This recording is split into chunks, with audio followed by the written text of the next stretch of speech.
मैं आपको सुनाने जा रहा हूं अपनी मंडली की सदस्य वृषाली जैन की लिखी कहानी उद्धव। भोर के पंछी एक लय सुर में चहक रहे थे। अभी सूरज पूरी तरह से उगा नहीं था। हवा साफ थी। यमुना नदी ऐसी मानो शीशा हो, ऐसी स्वच्छ कि तल दिख जाए। ये मथुरा था। नदी किनारे सफेद धोती दुपट्टे में दो आदमी चले आ रहे थे। एक जैसी कद काठी, एक जैसी चाल, एक जैसी लचक और एक जैसे बाल। लगता था जैसे जुड़वा हूं। आज हवा थोड़ी ज्यादा ठंडी है ना माधव? उद्धव ने अपना अंग वस्त्र जरा कसते हुए कहा। माधव यानी कृष्ण अपने ही ख्याल में गुम थे। अपने शिष्य यानी अपने चचेरे भाई उद्धव की बात एक बार में सुन न सके। माधव, आपको ठंड नहीं लग रही? उद्धव ने कृष्ण के कंधे से ढुलकते अंग वस्त्र को संभालते हुए कहा। उद्धव की उंगलियों की ठंडक कंधे पर महसूस हुई तो कृष्ण का ध्यान टूटा। कहाँ खोए हैं माधव? मथुरा में तो सब कुशल है, प्रजा सुख से है, महाराजा उग्रसेन अच्छे से हैं, फिर माधव चिंतित क्यों है? कृष्ण मुस्कुरा दिए। वही जानी पहचानी टेढ़ी मुस्कुराहट जिससे उनके किनारे के टेढ़े दांत नजर आते थे। पर इस मुस्कुराहट में वो सुकून नहीं था। उद्धव जो कृष्ण के हर भाव को पहचानते थे और भी घबरा गए। माधव, कहो ना। कृष्ण रुके, उद्धव की तरफ मुड़े और बोले, यहां चला तो आया उद्धव। वृंदावन छोड़े सालों हो गए, लेकिन मन आज माई को, वृंदावन को बड़ा याद करता है। माई तो यहां भी है माधव, देवकी माँ। उद्धव पास आते हुए बोले, माई तो वृंदावन में ही है उद्धव। यहां तो देवकी माँ है जिसका मैं माधव हूं। कनुआ कहने वाली माई तो वहीं रह गई। मेरी गायें, मेरी गोपियां, उनका अथाह प्रेम जो वृंदावन था वो मथुरा कभी नहीं हो सकता। कृष्ण ने एक ठंडी सांस लेकर आगे बढ़ गए। जिम्मेदारियों के डोरे इतने कसे हुए थे कि वृंदावन मां के पास जाने की छूट तक नहीं थी। और याद सिर्फ मां की कहां, राधा की भी तो थी। राधा, कृष्ण कहीं रहे, अपनी राधा के बिना तो अधूरा ही था ना। वृंदावन के ग्वाले तो उसके नाम के पहले राधा का नाम लेते थे। राधा कृष्ण कहा करते थे। सबको पीछे छोड़ आए थे कृष्ण। आज उनका मन उन्हें यहीं मथुरा की अलस भोर में छोड़ वृंदावन चला गया था। कृष्ण अपना अंग वस्त्र ओढ़े हुए ही यमुना के भीतर चल दिए। उद्धव भी उनके पीछे चल पड़े। यमुना में स्नान रोज का नियम था। रोज का एक और नियम था। कृष्ण के यमुना में उतरते ही न जाने कहां से एक कमल का फूल तैरता हुआ उनके हाथों में आ जाता था। कृष्ण कहते थे कि राधा भेजती है ये कमल का फूल। रोज उस फूल को हाथों में लिए कृष्ण की आंखें भर आईं। अपने योग गुरु की आंखों में आंसू देखकर उद्धव से रहा नहीं गया। माधव, आप तो जानते ही हैं कि ज्ञान के लिए, जीवन के लिए आगे बढ़ना होता है, प्रेम पीछे भी छोड़ना पड़ता है। ज्ञान प्रेम से ज्यादा जरूरी है। कहां उलझ रहे हैं आप? पर कृष्ण ने कोई जवाब नहीं दिया। कुछ और कहते कि कृष्ण बेहोश होकर उद्धव की ही बाहों में गिर गए।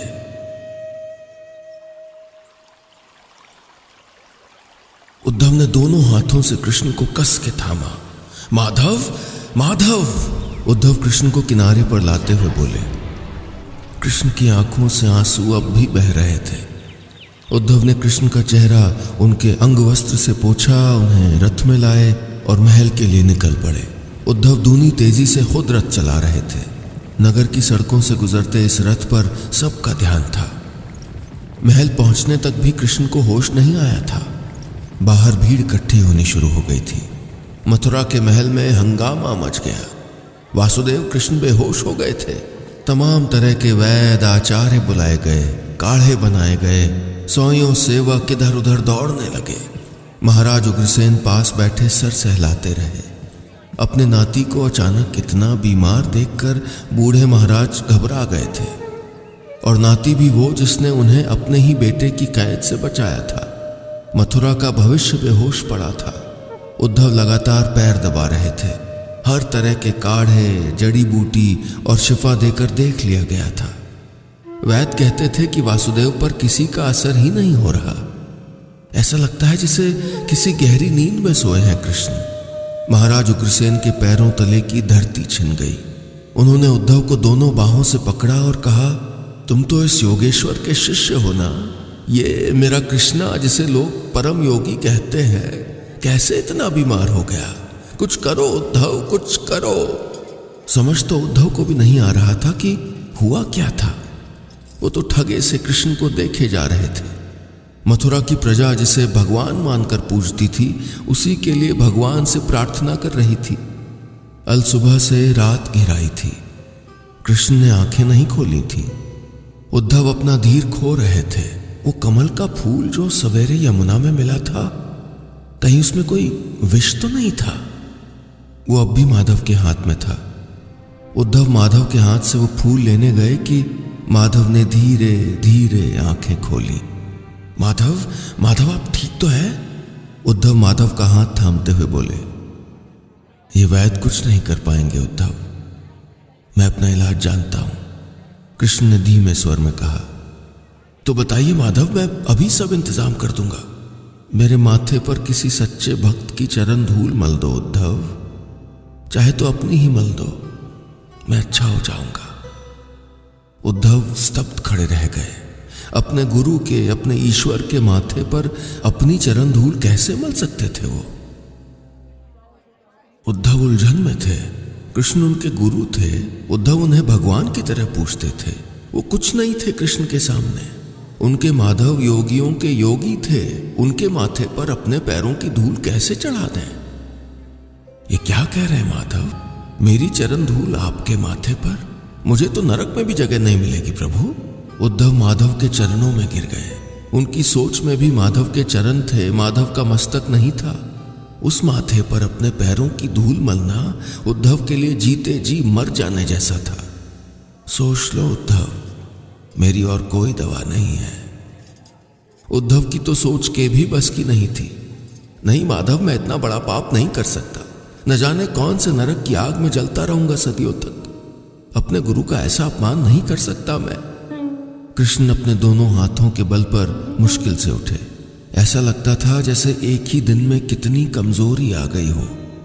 कृष्ण वहीं तकिए का टेक लगाते हुए बोले, अच्छा एक काम कर दो, मैं अपनी हाल खबर एक चिट्ठी में लिखे देता हूं। वृंदावन चले जाओ, वहां तुम्हें मेरा इलाज जरूर मिल जाएगा उद्धव। एक चिट्ठी मेरे माई बाबा की, एक मेरी गोपियों की। कृष्ण जैसे ही पलंग से खड़े हुए लड़खड़ा गए। उद्धव ने तेजी से उन्हें संभाला। माधव, कमजोरी बहुत है, कहां जा रहे हैं? उसी के इलाज के लिए तो चिट्ठी लिखने जा रहा हूं उद्धव। कृष्ण अपनी चौकी पर जाकर बैठ गए। उन्होंने धीरे धीरे पत्र लिखने शुरू किए। उद्धव ने फिर कहा, माधव आप प्रेम में कमजोर पड़ रहे हैं, आपको मन की बीमारी लग गई है। मैंने इस चिट्ठी में अपने हाल के साथ साथ गोपियों के लिए योग ज्ञान भी लिख दिया है उद्धव। आपसे बेहतर गुरु कहां मिलेगा उनको। आप सिखाएंगे तो वो सीख भी जाएंगी और समझ भी जाएंगी। उनका प्रेम ही मेरे प्रेम को जीवित रखता है उद्धव। एक बार वे समझ गई तो सब ठीक हो जाएगा। किसी का प्रेम किसी और के प्रेम को कैसे जीवित रख सकता है माधव? आप बस भावनाओं में अटक रहे हैं। तभी तो कह रहा हूं उद्धव, जाओ मेरी दवा ढूंढ लाओ। आपके सिवा कोई नहीं कर सकता ये। उद्धव का मन विचलित हो गया। आज कैसी बातें कर रहे थे कृष्ण? क्यों कुछ अपड़ ग्वालिनों की याद में यूं बावरे हुए जा रहे थे? उद्धव ने तय कर लिया था कि अगर गोपियों को ब्रह्म ज्ञान देने से माधव का मोह छूटता है तो यही सही। कृष्ण ने दोनों चिट्ठियां लिख दी। खुद उद्धव को दरवाजे तक छोड़ने आए। जाते जाते भी वे उद्धव को समझाते रहे, गोपियों को समझा देना उद्धव भैया, उन्हें योग सिखाने में कमी मत रखना। उद्धव रथ में चढ़े और बिना देरी के वृंदावन निकल गए। अब तक कमजोर और बीमार लग रहे कृष्ण अचानक मुस्कुरा उठे। उद्धव अपने जीवन का सबसे जरूरी पाठ सीखने निकल पड़े थे। उद्धव का रथ तेजी से दौड़ता हुआ जा रहा था। वे जितना जल्दी हो सके वृंदावन पहुंचना चाहते थे। कृष्ण के इस मोह का खत्म होना बहुत जरूरी था।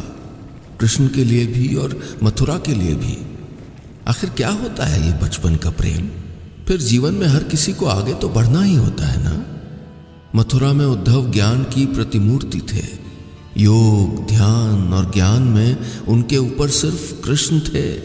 उद्धव की समझ के बाहर था कि कैसे उनके योग गुरु इस माया जाल में फंस गए।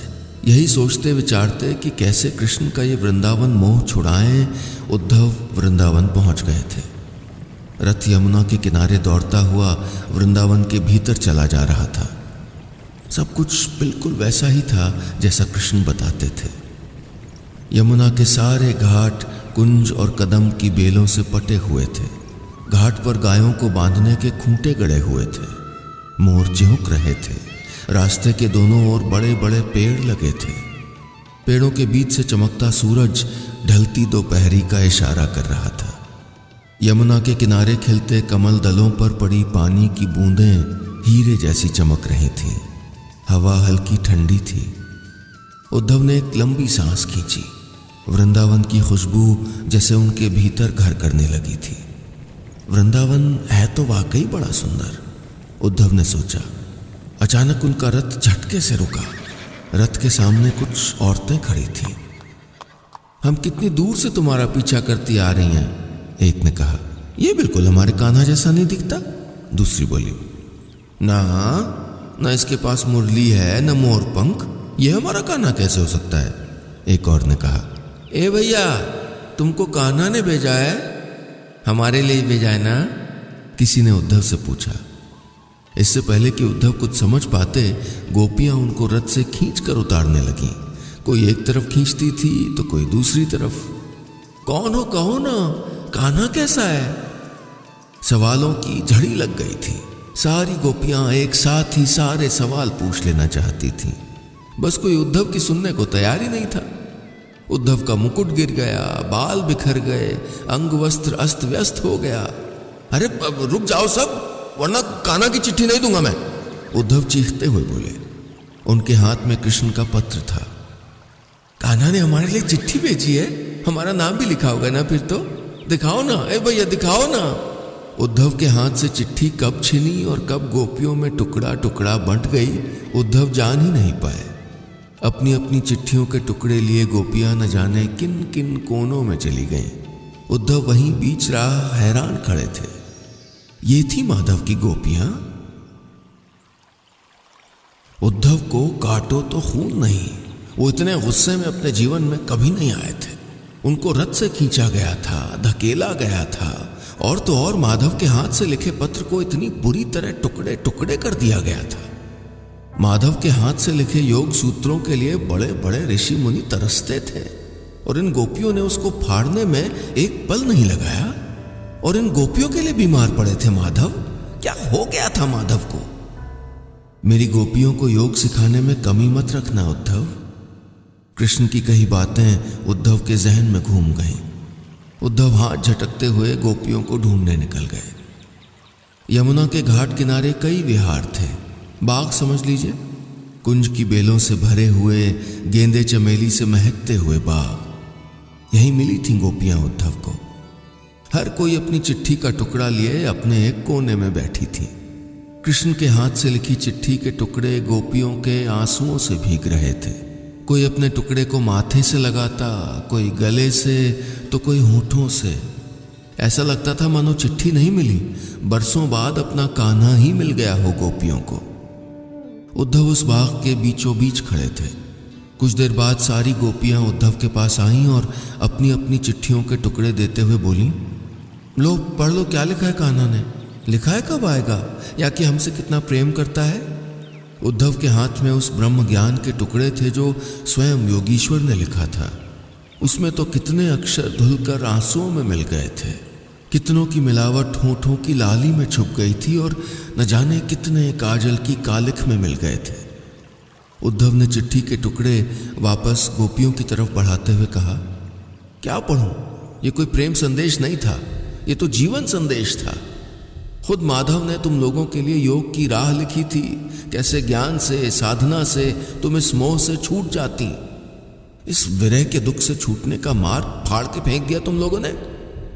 कान्हा ने हमें खुद को बुलाने का मार्ग बताया था। चिट्ठी में ललिता, चित्रा, सुदेवी किसी का नाम नहीं लिखा। एक गोपी ने रुंधे गले से पूछा। नहीं, उन्होंने किसी का नाम नहीं लिखा था। उन्होंने तो मुझे तुम सबको योग विद्या सिखाने भेजा था, क्योंकि वो जानते हैं कि ज्ञान ही जीवन का असल मूल है। कान्हा ने राधा का भी नाम नहीं लिखा उद्धव जी। ललिता ने बड़ी उम्मीद से पूछा। राधा राधा राधा, कौन है ये राधा? अचानक ही ललिता खड़ी हुई और बोली, आपका ज्ञान अधूरा है उद्धव जी। हर ज्ञान प्रेम के बिना अधूरा है। अगर आप राधा को योग विद्या सीखने के लिए राजी कर लेंगे तो हम सब कान्हा को भुला देंगी। चलिए राधा के पास।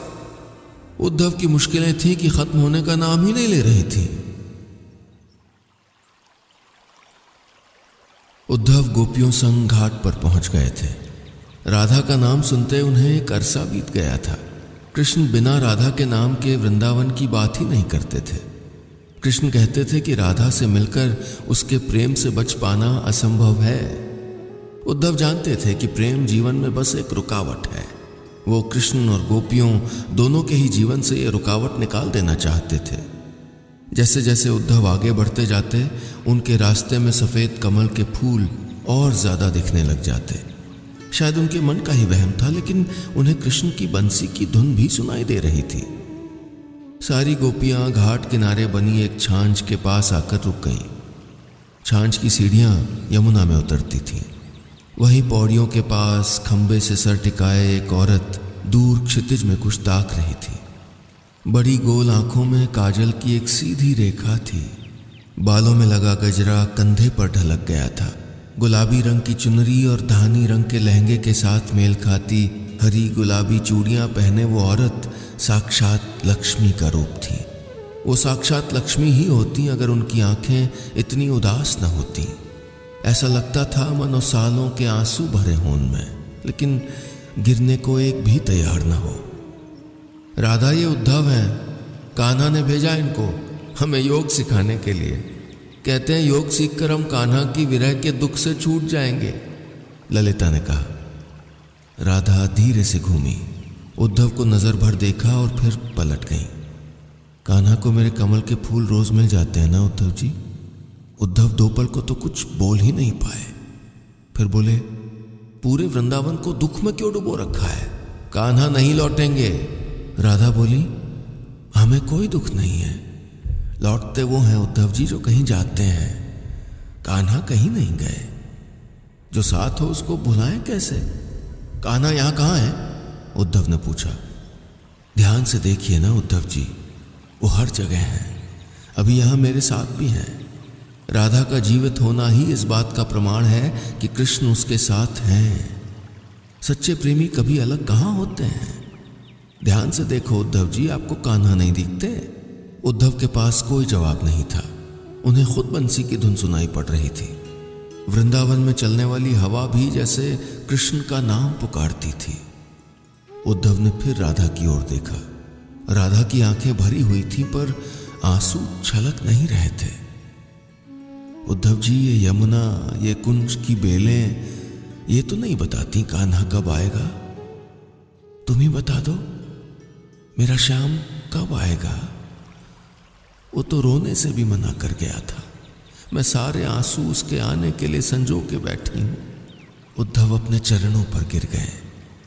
वो क्या सिखाते राधा को, इन गोपियों को? त्याग, योग और समर्पण। ये तो खुद समर्पण की मूर्तियां थीं। कोई ऋषि मुनि भी अपने ईश्वर के प्रति क्या समर्पण रखता जैसा राधा का था। उद्धव समझ गए थे कि उनको वृंदावन क्यों भेजा गया था। उनके गुरु ने उनको सिखा दिया था, योग से ज्ञान तो साधा जा सकता था, लेकिन जीवन का रस प्रेम था। उद्धव इसके बाद महीनों वृंदावन रहे। योगीश्वर कृष्ण के परम योगी शिष्य ने राधा कृष्ण के प्रेम का जोग ले लिया था।